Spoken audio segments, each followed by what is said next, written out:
अब गाउँको हेरिहाल्नु पर्यो अनि कुवाको कुरो तल भयो हेलिप्याड यो हो पहिलाको हेलिप्याड के हो भने यतापट्टि त्यो पल्टेको चौको देख्ने भयो नि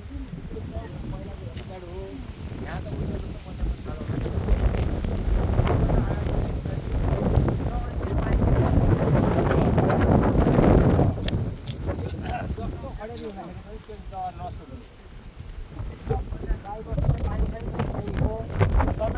विद्यार्थीले चाहिँ नि त्यतिबेला गएर कपडा धुनु पनि देख्यो यहाँ यस्तो पानी प्रयोग गर्छ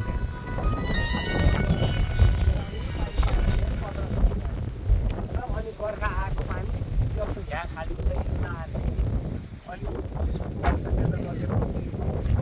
तल छ त्यहाँ आएपछि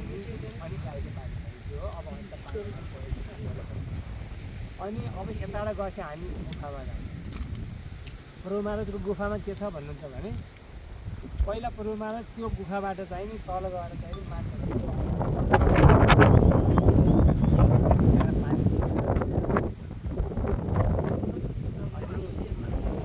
त्यो गर्दा पूर्व महाराज जानुभयो हामी त्यहाँबाट एकजना भक्त भयो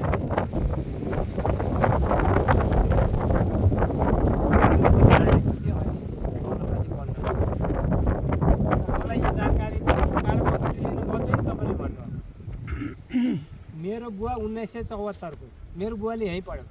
तपाईँहरू जस्तै भयो मेरो बुवाले हाम्रो 5वटा बुवाहरूले यहीँ पढ्नु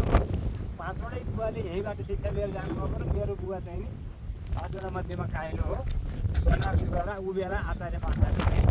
यहाँ आएपछि पूर्व महाराजले यति बच्चा छ यस्तो छ यस्तो छ यस्तो छ तिमीहरूलाई म बोलाउँछु पछि तिमीहरू आउँछौ भनेर भन्नुभयो 5वटै बुवाहरू जोडियो योभन्दा अघिल्लो म मेरो बुवा नै हो है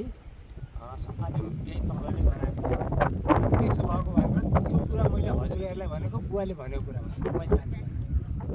र अब गुफा पछि त्यहाँबाट यसै त्यतैबाट यसो यसो गुफाबाट पानी लिन जाने तल ठाउँ रहेछ र हजुर त्यहाँ ठाउँ चाहिँ छ अहिले नि गुफाबाट तल पानी लिन जान पानी लिन जाने हो नि असर गरेर जानुहुन्थ्यो नदीमा तल त्यहाँ यसो पस्नुहुन्छ पसेपछि त कतिखेर पस्नु भएको भन्दा यतिखेर बिहानै आउँदाखेरि ठुलो उहाँ देखिने अरे के अलौकिक रूपमा पुगेर पानी अनि उहाँबाट बरु बाह्र हिँड्छ भनेर बाबाहरूले यस्तो यस्तो हो अरे भनेर बाबाहरूले भनेको कुरो बाबा त पूर्व महाराज बित्दाखेरि मेरो साइलो बुवा र बुवा त यहीँ हुनुहुन्थ्यो साइलो बुवा पछाडि बस्नुभएको मेरो बुवा अगाडि बस्नुभएको अब जाने चाहिन्छ भनेपछि त्यो बेला म जान्छु भनेपछि कति नागसम्ममै भयो अनि त्यसपछि हेर यहाँ चाहिँ फुर्र भएर चाहिँ ज्योति निस्किएर चाहिँ नि उत्तरतिर गयो त्यतिखेर त्यो बेलामा सल्यानतिर हामीहरू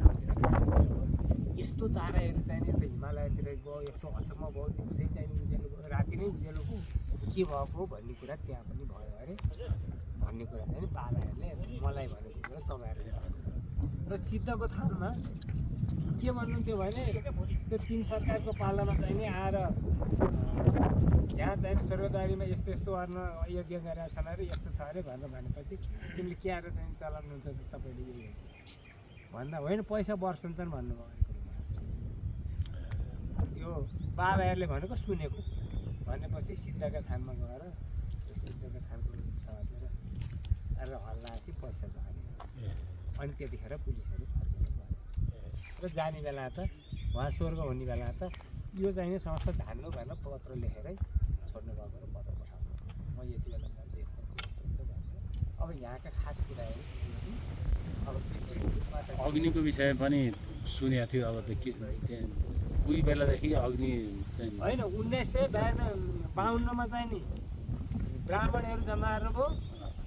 त्यो प्रभु महाराजले यो अग्नि कसरी भयो त नि प्रभु महाराज भनेर प्रभु महाराजले हाम्रो बाबाहरूलाई भनेको